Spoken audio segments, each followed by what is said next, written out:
Eu sou Leila de Paula, esse é mais um capítulo do livro Transição Planetária de Manuel Filomeno de Miranda, psicografado por Divaldo Pereira Franco. Capítulo 10. Lições de alta magnitude.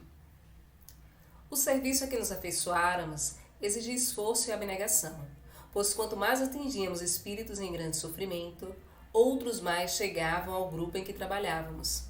Quando os cadáveres eram trazidos pelas ondas e atirados às praias, ou resultavam da desencarnação daqueles que haviam ficado inconscientes, traumatizados, e porque não houvessem recebido assistência, não resistiam aos sofrimentos, ao deperecimento das forças, à desnutrição, às infecções. Ana continuava erguendo o archote de fluidos luminosos, de forma que pudesse haver claridade específica na noite espiritual, ao tempo em que também contribuía com a sua valiosa ajuda.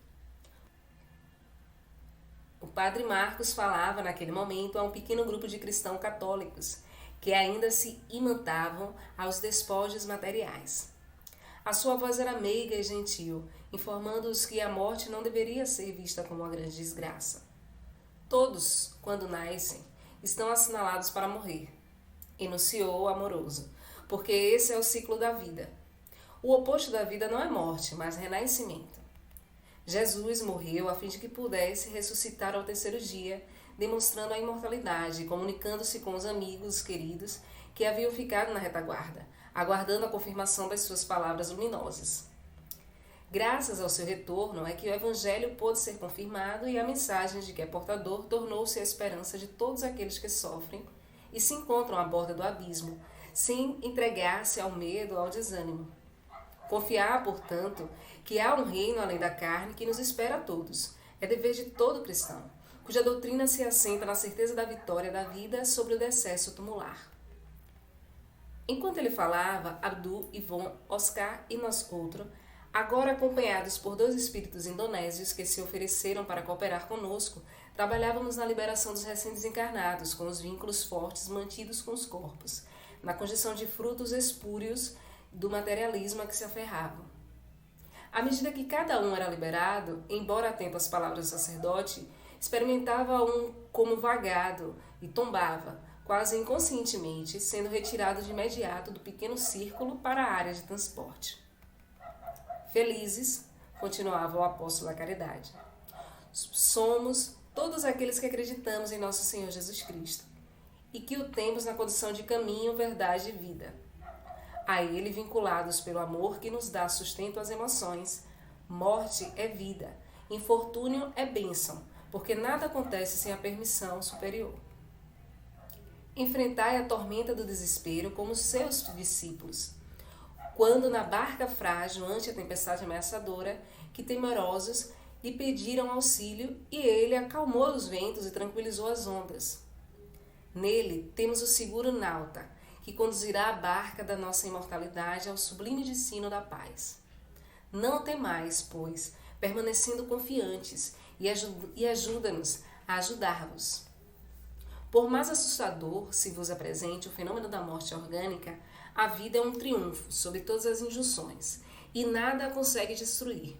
Por isso, abandonar o veículo carnal, que já não tem utilidade, agradecendo-lhe a cooperação durante a jornada concluída e avançar com segurança pelo rumo da imortalidade, constitui motivo de infinita alegria.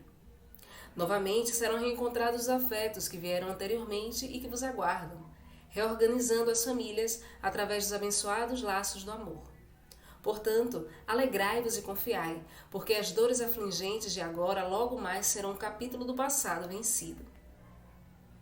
Silenciando, por momentos, a fim de que as suas palavras pudessem ser ouvidas e entendidas, permaneceu em prece que o adornava de tênue claridade espiritual dele mesmo emanada, exteriorizando naquele pouco de desespero a grandeza que o caracterizava na ordem da evolução. Tomados de emoção natural, os ouvintes choravam e imprecavam pela ajuda, o que a todos nos sensibilizava. Nesse clima de elevadas vibrações de amor e de compaixão, podíamos perceber o valor dos sentimentos, da afetividade no intercâmbio com os irmãos mais angustiados. Se o amor não puder atender os objetivos essenciais para os quais se constitui, a sua finalidade é utópica e vã. Não foi por outra razão que Jesus o elegeu como o mais nobre e quão indispensável conquista a que pôde aspirar o ser humano. Ao mesmo tempo que nos alegrávamos com os resultados da convocação, do Padre Marcos, constatávamos os resultados infelizes decorrentes da leviandade e da ilusão a que se permitem os indivíduos que se encontram distantes do conhecimento da realidade espiritual. Os fenômenos dolorosos de licantropia constrangiam-nos, levando-nos à reflexão, tanto em relação aos que lhe padeciam a vicissitude, como aqueles que se tornavam vítimas inermes desses algozes, afinal, de si mesmos. O desconhecimento das leis da vida faz com que o espírito mergulhe no mais abismal estado de primitivismo, não se interessando pela ascensão que o arranque da situação deplorável. Não nos passava pela mente qualquer sentimento de reprobe ou de censura, porquanto, de alguma forma, somos viajantes da noite de sombras densas na direção do dia iluminado e fulgurante. Os ativismos religiosos que lhes ofereciam primícias e estados de glória, logo após a morte biológica, mantinham alguns que se davam conta do fenômeno de que foram objeto, aguardando a chegada dos anjos mitológicos, e desesperavam-se, tombando na blasfêmia e na revolta, reclamando contra o abandono em que supunham encontrar-se.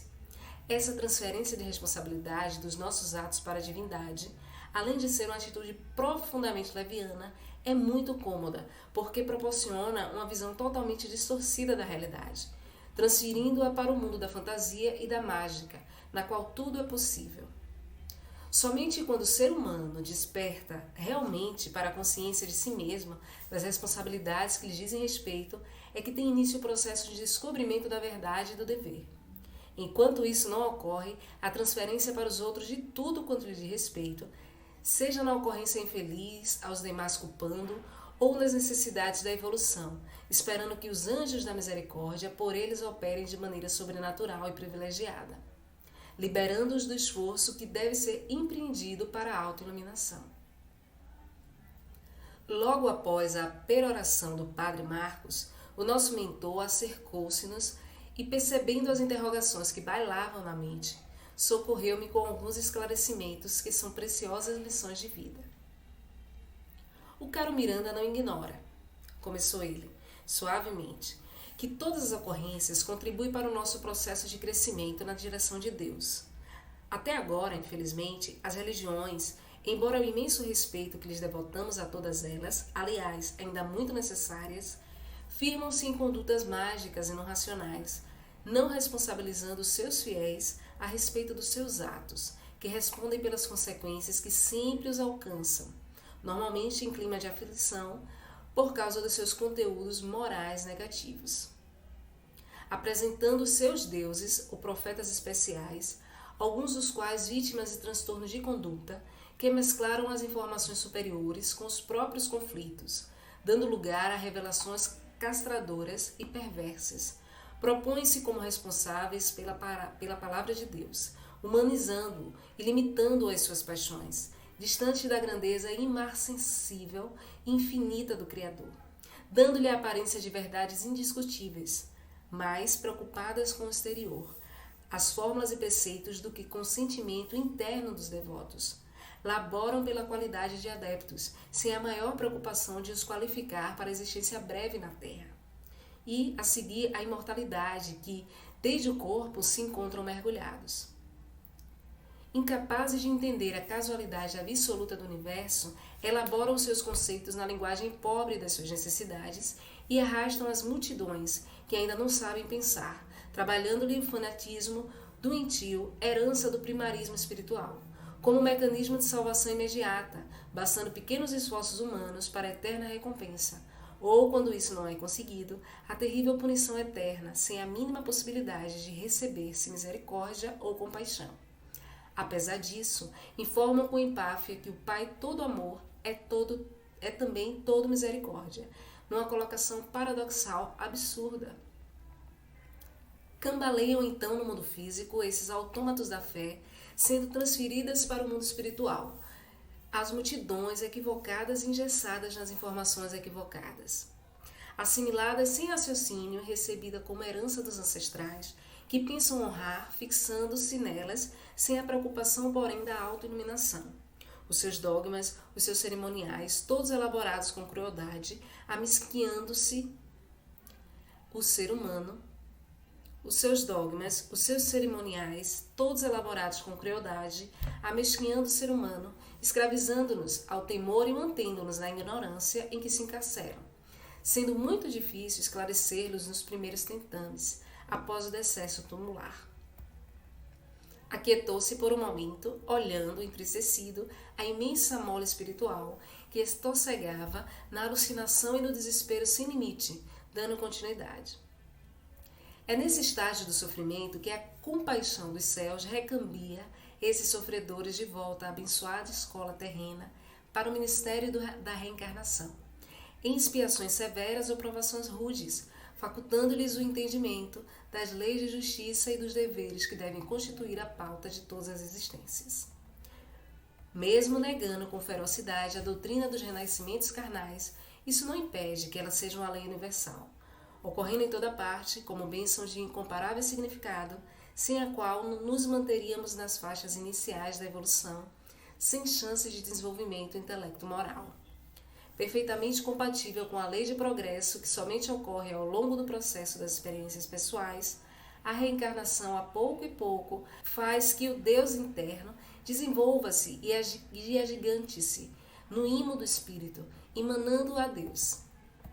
Acompanhando as dores acerbas que dominam esses milhares de espíritos equivocados na sua maneira de acreditar na vida abundante, das suas fixações nos interesses transitórios, como se fossem permanentes, mas uma vez dando-nos conta de como ainda vivemos na infância espiritual.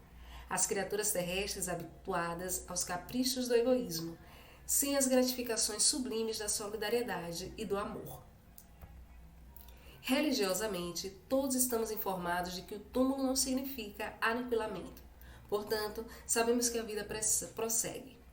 Seria lógico, em consequência, vivermos de maneira compatível com essa convicção, o que realmente não ocorre.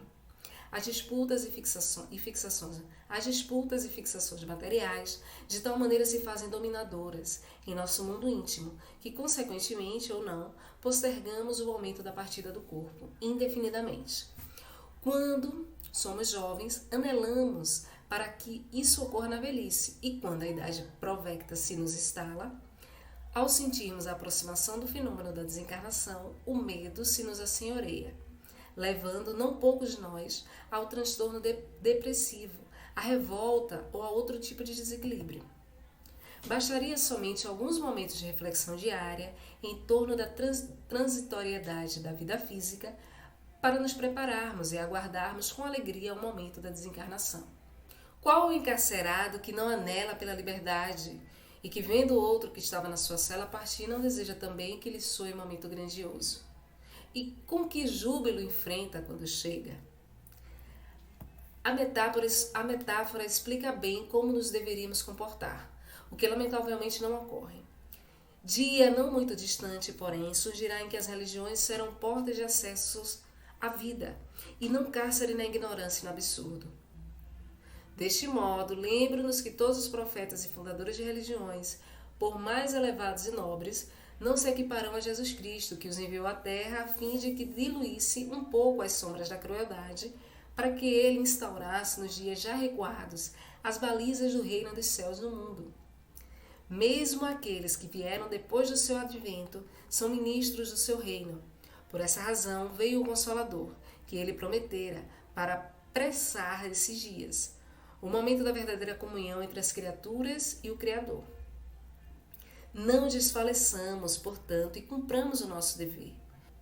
Encontrava-me edificado e surpreso, pensando como nobre médico chegara a essas conclusões, sabendo que ele vivenciara, na sua existência anterior, a convicção anglicana. Percebendo minha reflexão, o amigo generoso sorriu e completou: amigo Miranda, o conhecimento viaja daqui para a terra e não de lá para cá. Deste modo, participando dos grupos de estudo em nossa comunidade, tomei conhecimento da revelação espírita e da magnitude para o ser humano. Por isso, estou engajado na tarefa em que nosso grupo se encontra. E porque novas questões me assomassem à mente, ainda jovial e sábio, ele interrompeu-me propondo-me: O trabalho nos espera e as perguntas encontrarão as suas respostas na ação do bem com Jesus.